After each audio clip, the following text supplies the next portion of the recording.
Bonjour, bienvenue sur le plateau de la French Care BPI France. Nous réfléchissons aux manières de transformer notre système de santé. Et transformer la santé, eh bien, c'est notamment accompagner le bien vieillir. C'est le thème de cette table ronde avec nos trois intervenantes. Bonjour mesdames. Bonjour. Bonjour. Lynn Farah, vous êtes directrice Grand Défi en bien vieillir, en charge des sujets d'intelligence artificielle pour le ministère de la Santé. Juliette Durafourgue, bonjour. Vous êtes responsable développement et responsable des projets de Silver Economy au pôle de gérontologie et innovation en Bourgogne-Franche-Comté. Et Audrey Verschin, bonjour. Vous êtes responsable des opérations d'EPOCA. Vous nous présenterez EPOCA. Alors peut-être pour commencer cette table ronde, on va dire un mot de ce que c'est finalement que le bien vieillir, pour savoir un petit peu de quoi on parle. Alors le bien vieillir, c'est déjà de savoir qu'en 2030, un Français sur 3 aura plus de 60 ans et que le vieillissement de la population est une réalité démographique avec l'inversion de la pyramide des âges. Donc forcément, ça vient interroger nos systèmes de santé, nos modèles de solidarité, mais aussi notre rapport au temps et à la qualité de vie. Ce n'est pas anodin. Alors justement, le bien vieillir, c'est pas simplement ne pas être malade et de maladies liées à l'âge, c'est en général avoir un état global de bien-être physique, de bien-être psychique, de bien-être social aussi, c'est important. On sait que beaucoup de personnes âgées sont isolées. Donc on comprend que c'est un sujet qui touche pas simplement la sphère individuelle, c'est un problème de santé publique, c'est un problème de cohésion sociale. Et puis, il y a de nombreux déterminants qui viennent influencer ce bien vieillir. L'activité physique, le lien social, j'en parlais, mais aussi l'alimentation, l'accès aux soins, la prévention, voilà. Donc, on va parler de tout ça avec vous trois. Peut-être un premier tour de table pour que vous nous présentiez vos structures et donc, notamment, Audrey Verschin, EPOCA. Dites-nous. Alors EPOCA, c'est une société qui a été créée par des soignantes, un médecin et une infirmière, qui venaient du terrain du coup pour maintenir les patients à domicile, les personnes âgées. C'est de la télésurveillance médicale avec une équipe en support de coordination qui permet du coup d'accompagner les professionnels sur le terrain et être disponible 24 heures sur 24 pour les patients. Le principe, c'est que les patients sont équipés d'objets connectés qui remontent des données en permanence sur la plateforme, notre plateforme qui est dispositif médical numérique et qui permet de les surveiller et de répondre à toutes leurs problématiques au quotidien. Alors avant de les équiper de ces objets connectés, on fait une évaluation gériatrique à 360 degrés, ce qui nous permet de vraiment bien connaître le patient. Et comme vous le disiez tout à l'heure, avec la définition de la santé, donc on fait une évaluation évidemment médicale, mais aussi sociale et médico-sociale pour vraiment bien prendre en compte tous les aspects de la personne âgée et puis pouvoir répondre de manière individuelle à toutes ces problématiques. Merci pour cette présentation. Juliette Durafourgue, donc qu'est-ce que c'est qu'un gérontopôle gérontopôle, j'ai oublié une syllabe, pardon. Dites-nous un peu plus ce que c'est, et précisément celui de Bourgogne-Franche-Comté. Oui, merci. Donc le PGI, comme vous l'avez dit, le pôle de gérontologie et d'innovation, c'est un gérontopôle, donc le gérontopôle de la région Bourgogne-Franche-Comté. Et un gérontopôle, c'est en fait, faire assez simple, un acteur réseau qui fédère sur son territoire les partenaires clés de l'écosystème qui concourent à la qualité de vie dans l'avancée en âge. Donc aussi bien des personnes âgées que de leurs proches aidants, que des professionnels qui peuvent les accompagner. Donc c'est en fait des réseaux d'acteurs diversifiés. On regroupe à la fois des établissements médico-sociaux, des CHU, des universités, des collectivités évidemment, des acteurs institutionnels comme les agences régionales de santé, les caisses de retraite pour ne citer qu'eux. Évidemment des associations, des représentants d'usagers également, et aussi des entreprises puisqu'on est à Santexpo aujourd'hui. Donc là, moi, je viens parler au nom du PGI pour la région Bourgogne-Franche-Comté, mais il faut savoir qu'il existe des gérontopôles dans quasiment toutes les grandes régions de France aujourd'hui. Depuis 2 ans, il y a même une union des gérontopôles de France pour représenter ces gérontopôles et être une interface pour discuter plus facilement avec les acteurs nationaux. Et donc il y a aujourd'hui 10 gérontopôles dans cette union et d'autres qui se créent. Le dernier en date, c'est le Centre Val-de-Loire notamment. Merci beaucoup Juliette Durafourgue. Et vous, Lynn Farah, pourquoi le bien vieillir, notamment à la direction des grands défis ? Alors, sur différentes thématiques qui ont été soutenues par le gouvernement, c'est notamment le sujet du bien vieillir, de l'accompagnement des personnes âgées, de leurs aidants et des professionnels dans le champ du vieillissement qui a été sélectionné sur cette thématique de mettre le numérique au service des personnes âgées et du bien vieillir. Et dans ce cadre-là, on porte un grand défi sur les dispositifs médicaux numériques au service du bien vieillir et en tout cas dédié aux thématiques du bien vieillir qui inclut à la fois les sujets pour l'accompagnement, la prévention, la prise en charge, le suivi, la prévention de la perte d'autonomie notamment et le suivi des personnes âgées et l'accompagnement en termes de qualité de vie des personnes âgées, de leurs aidants et des professionnels, donc qualité de vie au travail et conditions de travail des professionnels. Et cette thématique et ce sujet est aussi porté dans le cadre donc, de France 2030 pour venir mettre à disposition des dispositifs médicaux numériques qui sont testés, prouvés et éprouvés avec les usagers, les utilisateurs de solutions et les concepteurs de solutions et mettre autour de la table les évaluateurs, les financeurs et ces concepteurs de solutions pour mettre à disposition des solutions qui seront disponibles et utilisées dans la pratique. Alors, on va voir tout ça effectivement en détail. Peut-être une question avant, parce que finalement, je trouve qu'il y a un paradoxe qui n'en est pas un, et ma question est exprès naïve, mais vous parlez du numérique, de solutions numériques pour des personnes âgées. Et donc, et j'y pensais aussi quand vous présentiez EPOCA, puisque vous disiez que les personnes âgées étaient équipées d'objets connectés. Quelle est une première question peut-être sur l'accessibilité de ces objets connectés, de ces solutions? Est-ce que finalement, ça n'est pas antinomique de mettre numérique et personnes âgées? Qui veut répondre? Alors peut-être que je veux bien répondre. Alors pas du tout, c'est pas du tout antinomique. 100% des personnes que l'on accompagne sont équipées d'objets connectés. Et alors soit avec eux, s'ils sont en capacité effectivement d'utiliser. Nous, on utilise des objets connectés qui sont adaptés à la personne âgée et qui ne lui demandent pas une compétence ou une particularité complexe à utiliser ces objets. Typiquement, les remontées de données de ces objets sont automatiques. Ils n'ont pas eux-mêmes à faire de manipulation pour pouvoir faire les choses. La moyenne d'âge que l'on accompagne sont des patients de 87 ans, donc c'est des personnes vraiment très très âgées. Et puis aujourd'hui, ce dont on se rend compte, c'est qu'il y a beaucoup de personnes âgées aussi qui utilisent, qui ont eux-mêmes des smartphones et finalement on évolue aussi avec les différents accompagnements. Mais pour revenir aux objets connectés, alors et quand ils sont en difficulté, donc il y a des aidants, mais EPOCA accompagne une personne sur deux sans aidant, donc il y a aussi beaucoup de situations où il n'y en a pas. Mais quand il n'y en a pas, il y a souvent les aidants, quand il n'y a pas d'aidants familiaux, ou bien des proches, il y a des aidants professionnels. Et donc c'est avec les aidants professionnels qu'on organise les recharges, puisque c'est principalement finalement le point sensible, recharger les objets connectés régulièrement et faire en sorte qu'on soit toujours en lien avec la personne âgée, puisque notre plateforme est directement en lien avec la personne âgée quand elle en a besoin. Elle peut nous appeler jour et nuit. Et donc il y a un infirmier qui répond. Donc les objets connectés et les personnes âgées, ce n'est pas incompatible. Peut-être un petit point, si vous me permettez d'ajouter. Il y a quand même cette notion de littératie digitale, notamment chez la personne âgée, des travaux qu'on mène aussi entre la délégation numérique en santé et l'OMS sur ces sujets.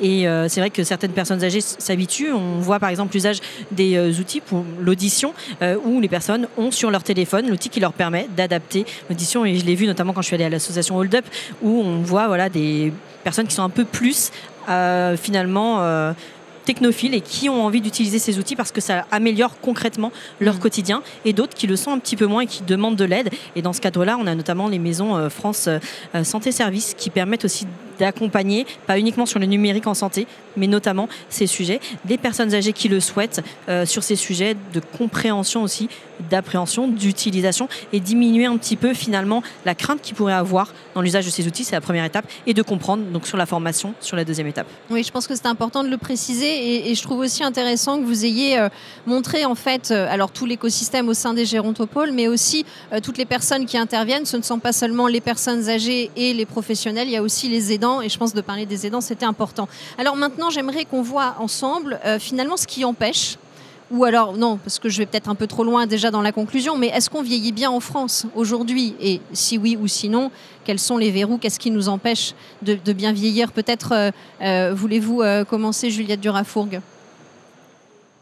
On cite effectivement, hein, vous avez cité quelques chiffres sur la transition démographique. Un Français sur 3 qui a plus de 60 ans, voire des fois c'est déjà plus dans certains territoires. Donc l'espérance de vie, elle augmente, mais c'est effectivement l'espérance de vie en bonne santé qu'on regarde qui est assez stable pour le moment. Donc la majorité des Français quand même vieillissent bien. On met souvent le focal sur les personnes âgées dépendantes, les personnes âgées en EHPAD. Aujourd'hui, c'est quand même très, très peu de personnes. Ça représente 700-800 000 personnes qui vivent en EHPAD sur plusieurs millions de personnes de plus de 60 ans. Donc, il y a effectivement la possibilité de vivre et de vieillir bien, mais il y a forcément une accumulation potentielle de pathologies qui peuvent rendre ça plus compliqué. Peut-être un petit mot pour dire que ce qui nous anime aussi, c'est pas tant de donner des années à la vie, ça c'est quelque chose qu'on maîtrise bien. L'espérance de vie chez les hommes et les femmes augmente assez régulièrement et en France c'est parmi les meilleures d'Europe. Mais c'est vraiment de donner de la vie aux années et cette notion en fait d'améliorer cette qualité de vie dans les dernières années. Alors Audrey Verschin, vous êtes en lien effectivement avec les soignants, avec les patients, avec les établissements. Sur le bien vieillir aujourd'hui, finalement, est-ce que toute l'innovation en santé peut apporter des solutions? Vous nous l'avez dit, mais quel est vraiment le cœur? C'est quoi? C'est l'information pour les aidants? C'est le manque de considération des soignants? Qu'est-ce qui pose problème aujourd'hui? Oui, alors effectivement, ce sont 2 points qui sont importants à améliorer, je trouve. Il existe beaucoup de choses pour les aidants. En revanche, ils n'ont pas forcément l'accessibilité à l'information.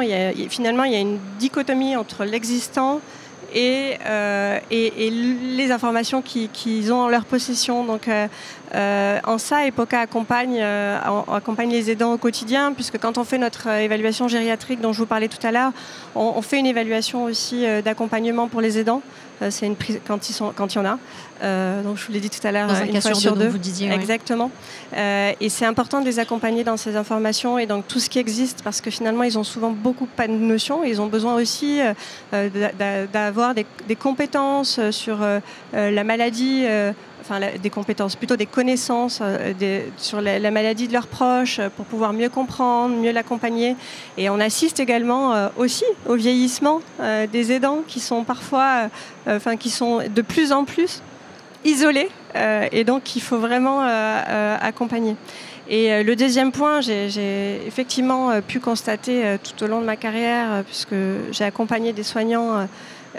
Effectivement, c'est important de revaloriser les soignants, que chaque soignant ait ce sentiment d'appartenance à un maillon de la chaîne.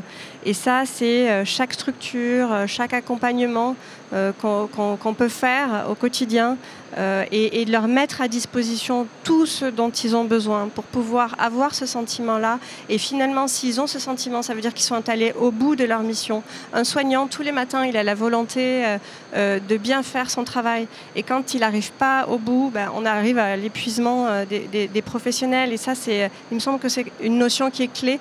Et en ça, EPOCA, pareil, est disponible 24 heures sur 24 pour ce support de coordination, d'accompagnement, d'avoir cet avis médical dont ils ont besoin, parce qu'une personne âgée a besoin d'avoir une expertise médicale en permanence pour accompagner n'importe qui, une auxiliaire de vie, un mari, un enfant. Et ça rassure énormément. On voit effectivement l'ensemble des acteurs autour de la personne âgée. Et tout à l'heure, j'avais envie de vous poser la question, là aussi c'est une question naïve, Juliette Durafourgue. Finalement, pourquoi il y a besoin de rassembler toutes ces personnes dans un gérontopôle? Pourquoi est-ce que c'est important et à quoi ça amène en fait? Qu'est-ce que ça permet?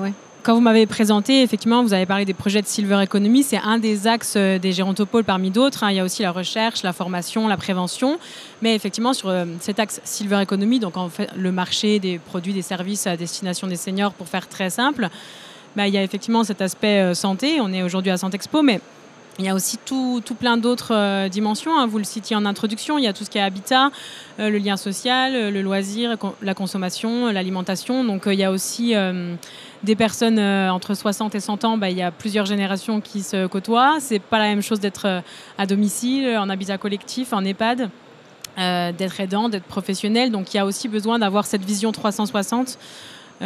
Sciences humaines, sociales, acteurs privés, publics, qui apportent tous une partie de la solution aux personnes. Donc voilà, ça permet vraiment de croiser les regards et d'être pas seulement dans la vision médicale qu'on peut souvent avoir en tête.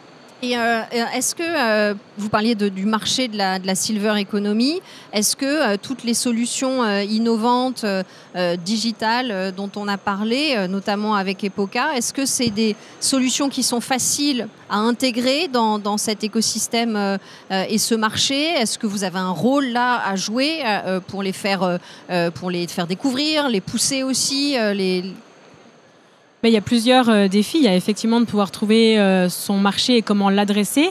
Est-ce que les entreprises vont vendre un produit, un service directement aux clients, à la personne âgée, ou est-ce qu'elles vont passer, comme c'est souvent le cas, par des EHPAD, par des caisses de retraite, par des tiers prescripteurs? Donc dans ce cas-là, le client et l'utilisateur final peuvent être différents et il faut comprendre en fait les besoins de chacun. Donc non, c'est pas forcément un marché facile à adresser. Il y a plein de solutions, de choses à inventer, mais voilà, il faut trouver les bons partenaires.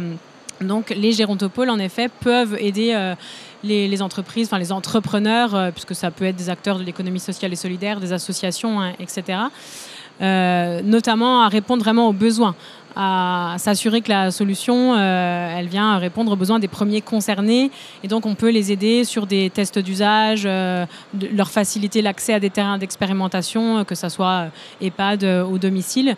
Et voilà, pour nous, c'est ça qui est très important. Après, sur l'aspect commercial, modèle économique, il y a d'autres acteurs plus spécialisés.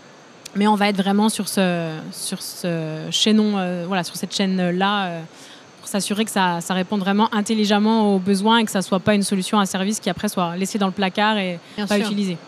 Merci beaucoup. Répondre aux besoins, c'est aussi l'objet, c'est ce pourquoi dans la direction des grands défis, vous avez plusieurs pôles. Vous avez un pôle santé mentale, vous avez un pôle bien vieillir. C'est justement parce qu'il faut répondre à une certaine problématique, parce qu'il y a un accompagnement particulier de la personne âgée que vous avez défini ce pôle-là.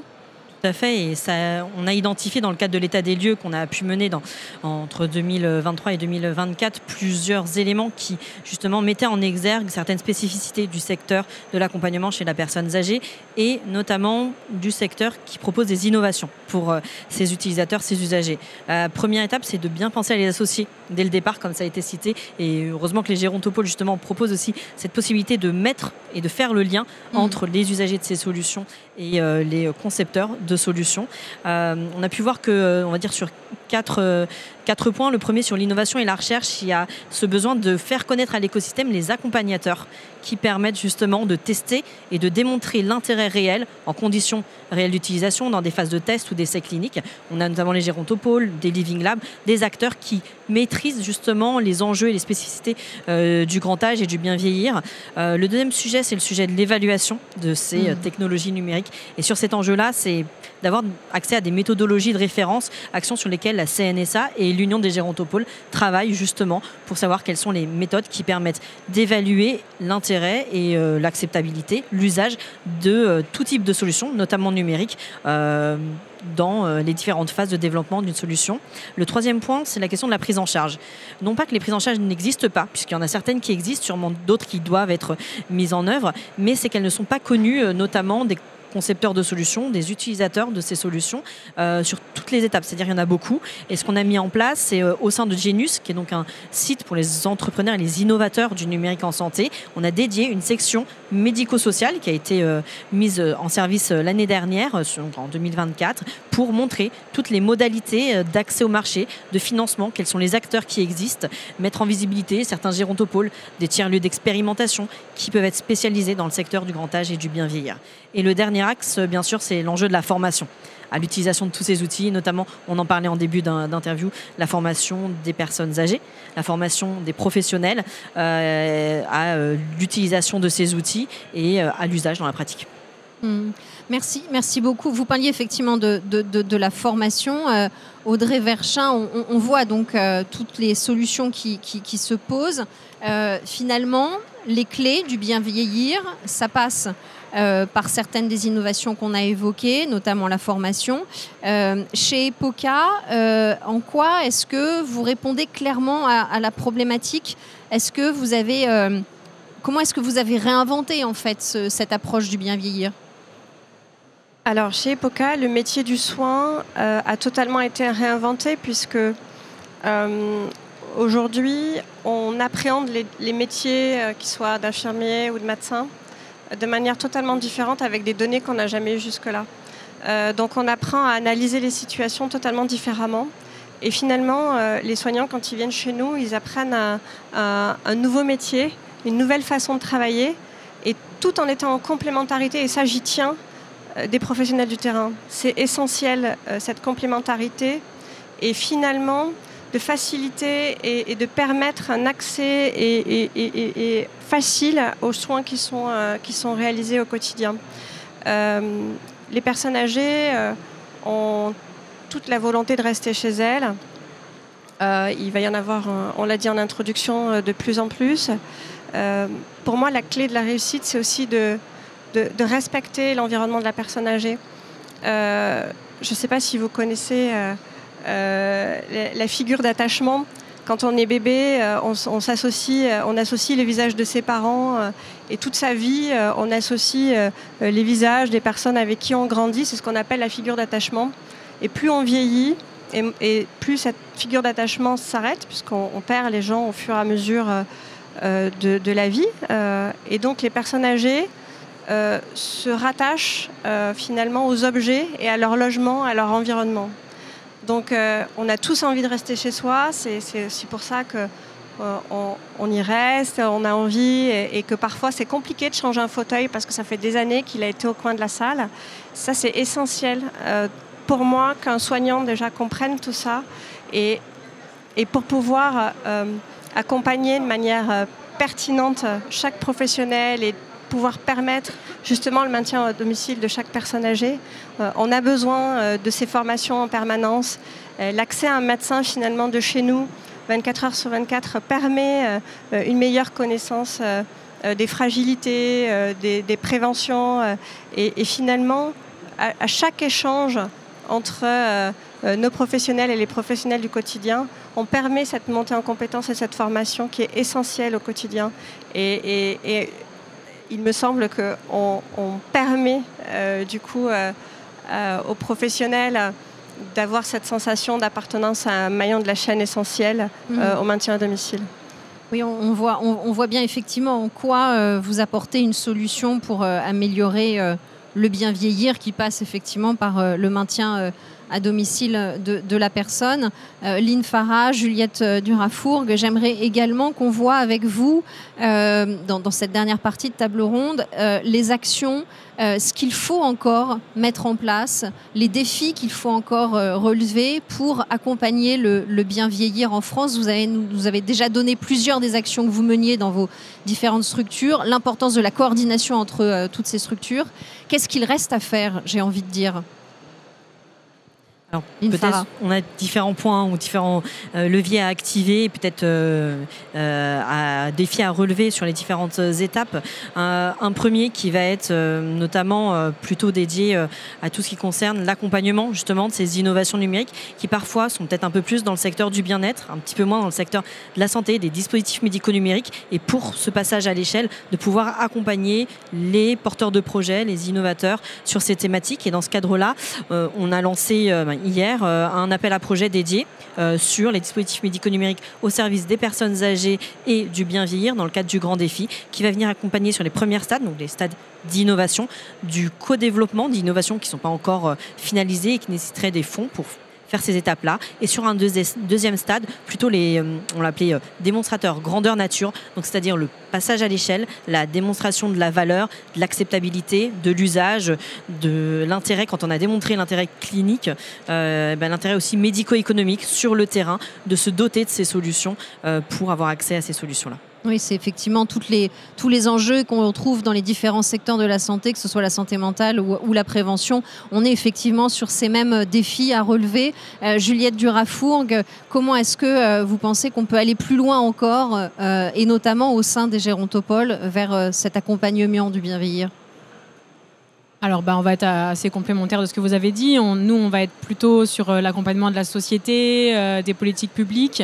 Donc, on parlait de lieu de vie tout à l'heure. Donc, il y a effectivement tout un défi aussi sur ce parcours résidentiel. Comment, parfois, c'est malheureusement inévitable de quitter son domicile, mais comment on essaye de fluidifier ce parcours pour que ça se passe au mieux, que ça soit anticipé. Voilà, anticiper, je pense, c'est aussi un peu le maître mot. C'est pas évident de penser à son vieillissement. On a toujours l'impression que la personne elle-même anticipe. C'est ça. La personne, les proches, on a toujours l'impression que le vieux, c'est l'autre. Et, donc, c'est déjà un premier défi. On l'a évoqué aussi en filigrane tout à l'heure. C'est comment on fait en sorte que les personnes âgées et aidants et professionnels soient vraiment acteurs aussi de ça. Et lutter aussi contre la vision un peu agiste de la société où les personnes âgées seraient forcément un poids. On parle souvent de tsunami, de bouleversement et des mots un peu négatifs pour parler de ça, alors que voilà, on a tout intérêt vraiment à les rendre acteurs et actrices de ça pour que ça se passe au mieux. Donc voilà, dans les principaux défis, il pourrait y en avoir plein d'autres, mais je pense que c'est changer finalement le point de vue, changer les consciences, changer le récit. On parle beaucoup de récits pour faire prendre conscience de problématiques sociétales. Oui, c'est ça, vraiment, en fait, changer le regard de la société sur cette transition démographique qui, en fait, doit être perçue vraiment comme une chance. C'est la première fois et peut-être la seule fois, on ne sait pas, qu'on a autant de personnes âgées dans la société au niveau européen, mais mondial également. Et oui, c'est vraiment une chance pour notre société, mais on a plus tendance à le voir sous le pendant négatif. Donc ça n'aide pas non plus, je pense, aux personnes d'anticiper et aux réponses de pouvoir s'intégrer dans l'écosystème. Une chance, finalement, ce vieillissement de la population. C'est ce que vous nous dites, Juliette Durafourg, et on va garder ça pour votre conclusion. Audrey Verschin, en conclusion, qu'est-ce que vous avez envie de retenir sur cette notion du bien vieillir ? Je vais rebondir sur ce que vous avez dit tout à l'heure. Les résultats, ça me paraît essentiel. On peut créer beaucoup de choses, mais si derrière on ne suit pas l'efficacité des dispositifs, les résultats, la satisfaction des usagers, pour moi, ça n'a pas beaucoup de valeur, tout ça. Je pense que c'est essentiel. Effectivement, je suis très contente de savoir qu'il va y avoir des évaluations régulières de tous ces dispositifs, parce que derrière, c'est nos aînés qui sont concernés directement et c'est important de pouvoir évaluer l'efficacité. Merci beaucoup. Et Lynn Farah, pour une conclusion également sur cette notion du bien vieillir. Rappeler que le bien vieillir, même si on a parlé d'outils numériques, ça reste l'humain avant tout et la relation intergénérationnelle entre les différentes personnes âgées avec leur famille et avec leurs amis qui peuvent se créer tout au long de la vie. Merci beaucoup à toutes les trois, Lynn Farah, Juliette Durafourg et Audrey Verschin, pour cette table ronde sur le bien vieillir. Merci. Merci.